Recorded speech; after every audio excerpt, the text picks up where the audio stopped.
Far Cry 3 Blood Dragon is a new standalone game that uses the Far Cry engine to build an exploding, finger-giving, purple and neon shrine to the action movies of the 80s and 90s.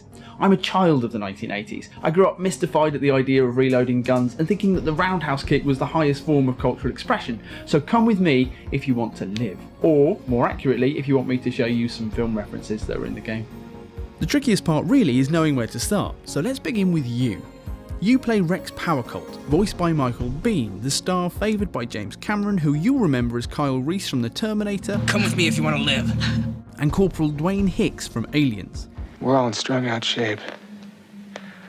But stay frosty.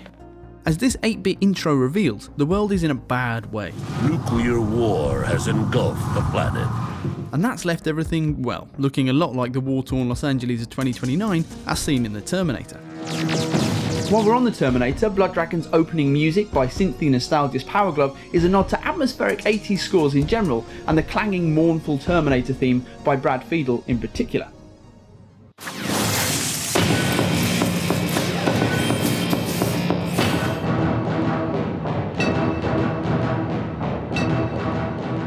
Rex is a cyborg.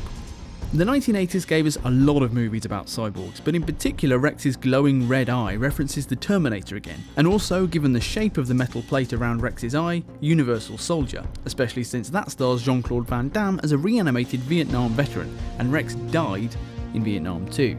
Oh, and the noise from the $6 Million Man is thrown in there for good measure. The first thing Rex does in the game is meet his super friendly comrade Spider. Wakey, motherfucker! This helicopter section is one big nod to Predator, the reference to Central America, Just like that thing in Central America. the homoerotically charged hand clasp, and best of all, Little Richard's Long Tall Sally playing as you mow a base to atoms.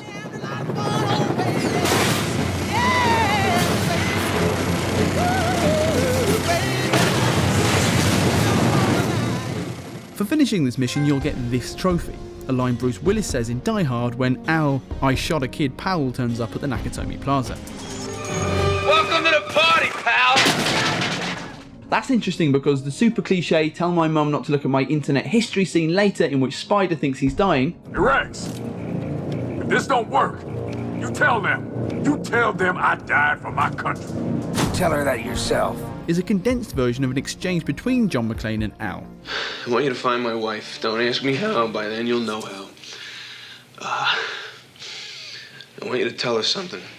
Condense it more. I want you to tell her that.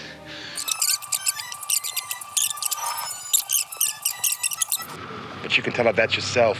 There you go. Talking of trophies, this one for stealthing away from a dragon is named after the Arnold Schwarzenegger reality TV blockbuster. This one is Bruce Campbell's best line from Army of Darkness. Hail to the king, baby.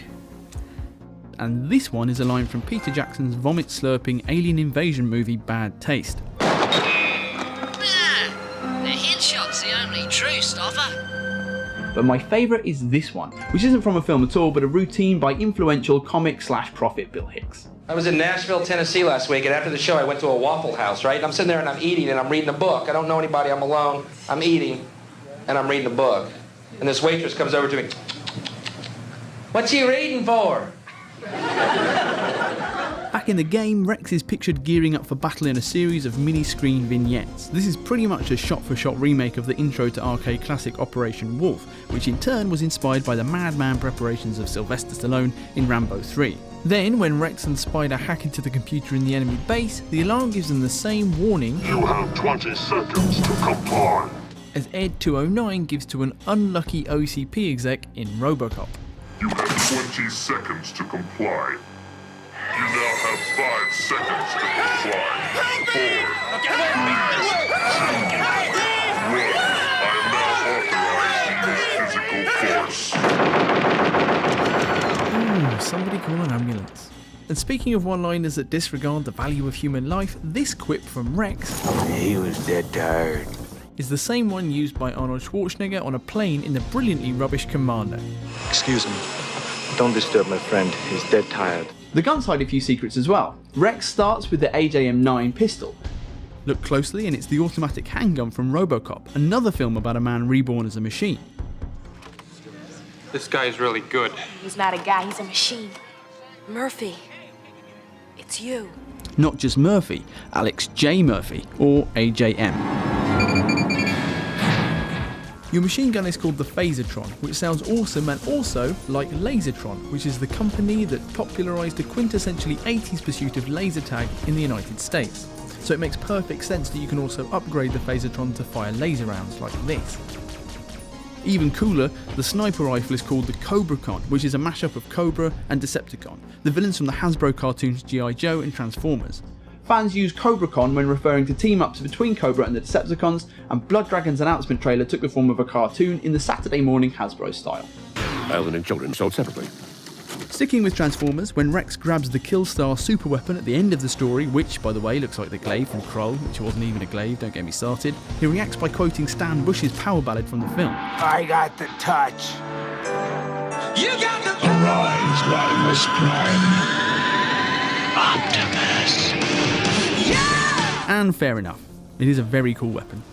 Finally, there are two guns which nod to Terminator 2. The Terra 4000, which looks a lot like this minigun that Arnie is very pleased to find in a desert weapons cache. That's definitely you. Thank you. And then Rex's shotgun.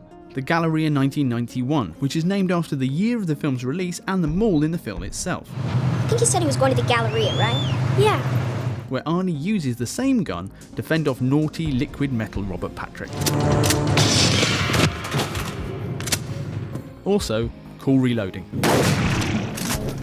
While we're on Terminator 2, we should also mention that Rex's scanning vision uses the same colour overlay and targeting grid as the T-800's brain, and that Rex's exposed metal hand looks a lot like Arnie's after he peels his arm like a banana to convince a scientist he's accidentally ended the world. Actually, on that note, Rex's healing animation reminds us of Arnie's DIY wrist surgery in the first Terminator film. Sticking with James Cameron, one of Rex's missions involves using a flamethrower to destroy a nest of dragon's eggs, just like Ellen Ripley does at the end of Aliens, but with aliens' eggs. There's even a similar wait for an elevator afterwards while we're chased by the furious mother.